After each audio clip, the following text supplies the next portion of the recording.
Dès le moment où les forces spéciales sont présentes, elles se font remarquer.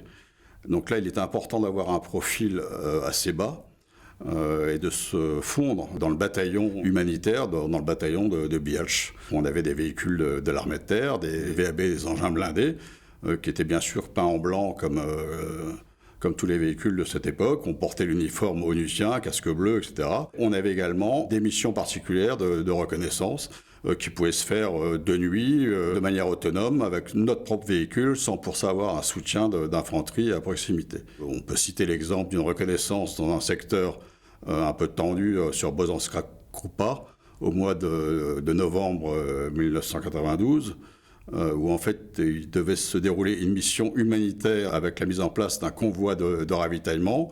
Donc la veille, des éléments du COS avaient été infiltrés pour s'assurer qu'il n'y ait pas de risque de mise en place d'embuscades, de piégeage, de provocation de la part d'éléments éventuellement bosniaques qui auraient pu profiter de ce convoi de ravitaillement pour tirer contre les Serbes, entraîner une réaction des Serbes contre le convoi de l'ONU et à ce moment-là faire échouer la mission et rentrer dans une situation où les forces françaises auraient été obligées à riposter. Ça se passait de nuit, on a fait des mises en place de ce type plusieurs fois sur le théâtre.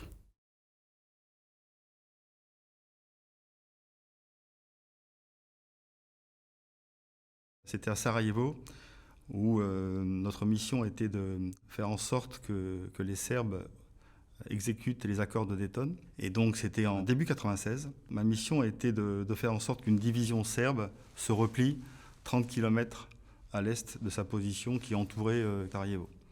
Et le général serbe qui commandait cette division ne voulait pas obéir à ces accords. Et donc pendant des jours et des jours, des semaines et des semaines, je suis allé au contact de ce général.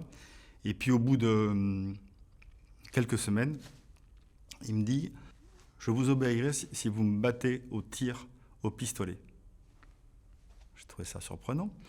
Mais je dis « Très bien, tentons l'expérience et faisons un concours ». Donc j'arrive un matin, il était 7h du matin, il faisait encore un peu nuit. Et là, il me dit « Bon, d'abord, avant de commencer le concours, il faut qu'on boive un verre ». Et donc là, j'ai découvert la Slivovic.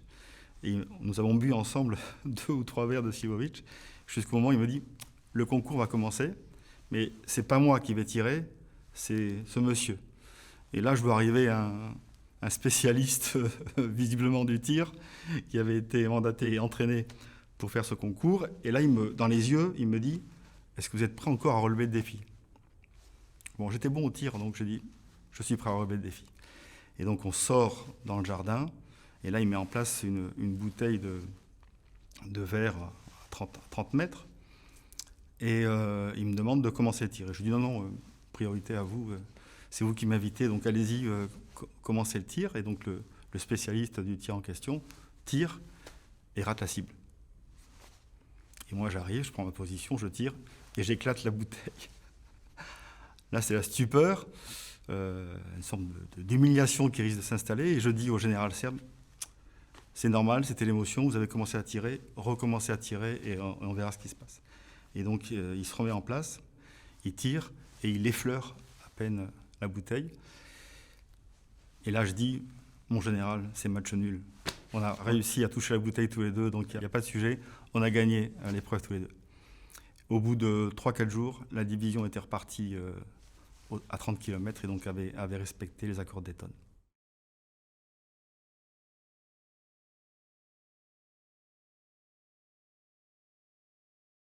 On a beau être super entraîné, si on n'a pas les jokers qui vont bien, parce qu'il en faut toujours des jokers. Le joker, c'est le petit truc qui fait que tu vas rester en vie. Tu vas pas prendre la bastos. Tu vas la prendre, mais elle va pas te toucher. Donc il faut des jokers, parce qu'il y en a beaucoup qui ont fait des OP, comme moi, qui sont toujours là pour les raconter. Il y en a qui ont fait une seule OP. Et ils sont morts, ils sont plus là pour le raconter. Donc je pense que ces jokers, il en faut. Et j'en ai eu pas mal.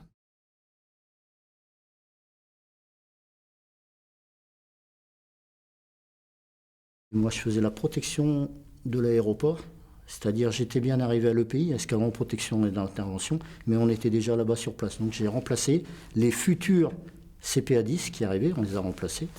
Donc là, déjà, effectivement, quotidiennement bombardé. On ne comprend pas toujours tout, puisqu'on a un casque bleu. J'avais un casque bleu à l'époque, donc ça veut dire qu'on ne doit pas me tirer dessus, normalement. Et pourtant, les Serbes, ils s'en foutaient. Et les Bosniaques, d'un autre côté, ils loupaient leur tir aussi. Donc on prenait tout, puisque l'aéroport de Sarajevo est en plein centre. Entre les Serbes qui tirent et les Bosniaques qui répondent et les Croates qui s'y mettent aussi, donc c'était un peu compliqué. C'est tombé bien près de notre noce de combat et puis il a fallu se coucher au bon moment et on s'est couché au bon moment. Il y a eu une époque, il y a eu un bombardement d'une école, il y a eu 50 morts et je ne sais plus combien de blessés. Et nous on les évacuait pour les mettre dans l'avion, vous savez, vous le portez. J'ai un souvenir affreux de ça, je porte le petit bonhomme, on ne sait pas quoi lui parler, on n'a pas le même langage. Par contre je suis un papa, c'est un enfant, ça peut être mon fils. Il donne des bonbons, ça ne marche pas comme ça. Lui, dans n'importe quelle langue, le mot maman, on le comprend tout de suite. Parce que sa mère, elle est à côté, elle est gravement blessée, elle ne devra pas faire l'aller, elle ne va pas le faire. Et le gamin, il crie parce qu'il est choqué, il est blessé. Ça m'a bien marqué. Le Serbe, à 8h du matin, c'est de la raquière. C'est un alcool à 50 degrés. Donc si vous ne buvez pas avec lui, il ne discute pas. C'est comme ça le Serbe.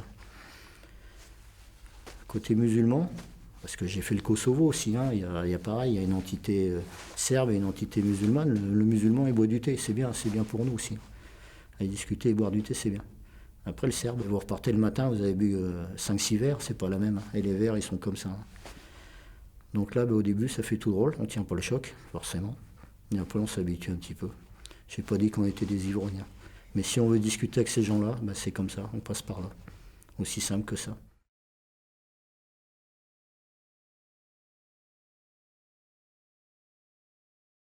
Non, partout. Après, il faut s'adapter. Vous allez en Afrique, il faut faire coutume. Il y a un peu moins d'alcool, mais vous tombez sur des mecs qui sont drogués, qui sont indestructibles, qui ont 50 gris-gris. Un contre la mort, un contre la faim, un contre la soif. Ils vivent dans leur domaine et là, vous tombez sur des mecs comme ça. C'est compliqué aussi à discuter. Mais c'est toujours la même chose. Il faut discuter et puis il faut s'adapter avec leurs coutumes, quoi. Donc l'ex-Yougoslavie, Kosovo, tout ce qui est ces pays de l'Est, là, c'est un peu le même genre. C'est un peu la même façon de faire. Sauf que on était contre les Serbes, en ex-Yougoslavie, Kosovo, on aidait les Serbes. Et on était contre les Kosovars d'origine albanaise, les Albanais. Vous voyez, c'est... Du jour au lendemain, on change d'entité, on change d'endroit, il faut s'adapter, c'est comme ça c'était notre force. Ces actions psychologiques, là, voilà, on savait faire. Ce qui se fait plus maintenant. Les jeunes, c'est l'Irak, c'est le Mali, donc c'est des combats tout le temps, quoi. Donc c'est pour ça que les anciens, on est là pour expliquer un petit peu ce qui s'est passé. Et puis surtout, pourquoi pas leur parler de ça et puis de les entraîner aussi de ce domaine-là. J'ai pas dit que je les entraînais à picoler.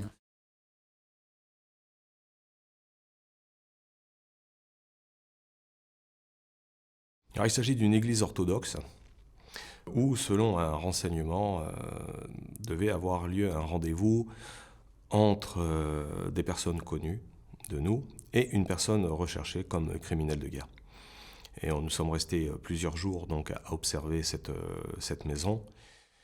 Et des fois, quand il ne se passe rien, le fait de savoir dessiner, c'est aussi un avantage pour passer le temps, regarder les détails. Et donc, j'ai pris l'habitude, durant les heures d'observation, de dessiner ce qui se présentait à moi. Et cette petite église orthodoxe sur cette petite colline avec la neige tout autour était pour moi une source d'inspiration. Il y avait une super lumière qui se reflétait et voilà, ça s'est fait naturellement.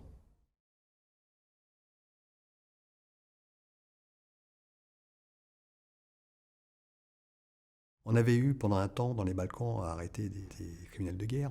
Je me rappelle d'une opération, on devait arrêter ce criminel de guerre. En fin de compte, on l'a arrêté avec un autre scénario plus tard. Et on devait l'arrêter dans un restaurant.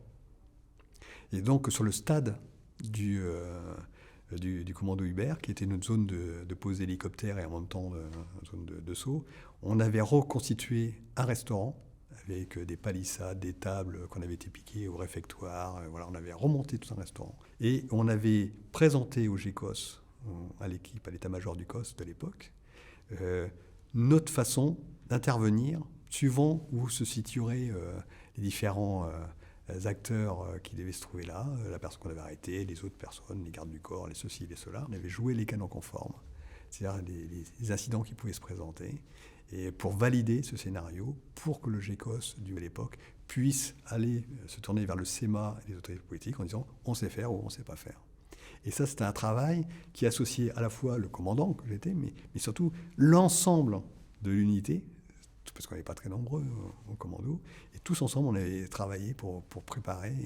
Et si vous voulez, là, vous voyez que le second maître, le sergent, le simple opérateur, il a autant de poids et d'importance que le commandant. Chacun est dans son registre. Voilà. C'est un travail d'équipe. Et chacun dans son domaine, il doit être le meilleur. Et cette force, c'est d'être capable en plus de l'intégrer au bénéfice de l'équipe.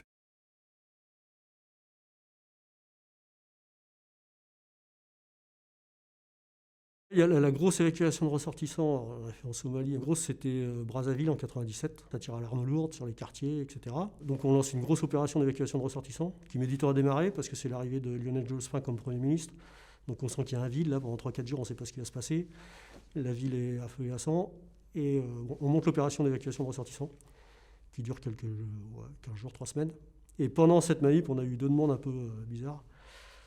La première, on a monté une opération pour aller sauver les bébés gorilles du zoo qui se faisaient bombarder. Donc on est parti, on a récupéré 5 ou 6 bébés gorilles. Et la deuxième, l'ambassadeur nous a demandé d'aller chercher un ressortissant français qui était emprisonné. On profitait du chaos pour aller le chercher en prison. Et là, c'était tendu parce que les gardes locaux ne voulaient pas le laisser partir. Et on s'est retrouvé à une quinzaine de gars armés dans 50 mètres carrés à se mettre en joue et pratiquement le premier qui éternue et c'est un cardage, quoi. Et finalement, ils ont été chercher le gars, ils nous l'ont donné. Mais bon, c'était un peu tendu. C'était plus simple les bébés gorilles.